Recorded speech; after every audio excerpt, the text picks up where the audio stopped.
জাতীয় বিশ্ববিদ্যালয়ের পাঠ্যক্রমে টেকনিক্যাল কোর্স অন্তর্ভুক্তকরণ সংক্রান্ত জাতীয় কর্মশালার উদ্বোধনী অনুষ্ঠান আজ অনুষ্ঠিত হয়েছে।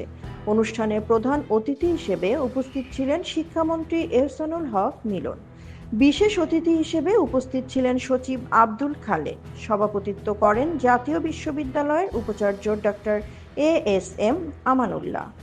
বিশেষ অনুষ্ঠানে বক্তারা বলেন, Initially, UNESCO is extending their hands and help in regards of this program, especially training for 12,000 students, teachers in the ICT sector.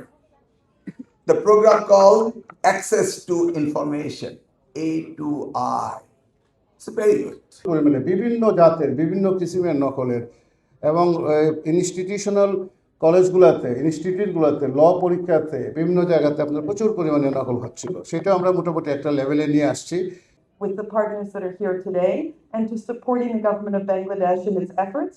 We're very proud to support this initiative, and I would like to thank Dhanobad to everybody. Thank you very much.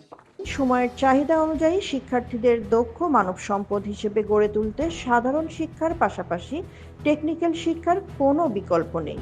এই উদ্যোগের মাধ্যমে শিক্ষার্থীরা তাত্ত্বিক জ্ঞানের পাশাপাশি ব্যবহারিক দক্ষতা অর্জনের সুযোগ পাবে, যা তাদের কর্মসংস্থানের ক্ষেত্র আরও প্রসারিত করবে। বক্তারা আরও জানান, জাতীয় বিশ্ববিদ্যালয়ের অধিভুক্ত কলেজগুলোতে ধাপে ধাপে বিভিন্ন টেকনিক্যাল ও দক্ষতা ভিত্তিক কোর্স চালু করার পরিকল্পনা নেওয়া হয়েছে। এর ফলে শিক্ষার্থীরা পড়াশোনার পাশাপাশি কর্মমুখী প্রশিক্ষণ গ্রহণ করতে পারবে।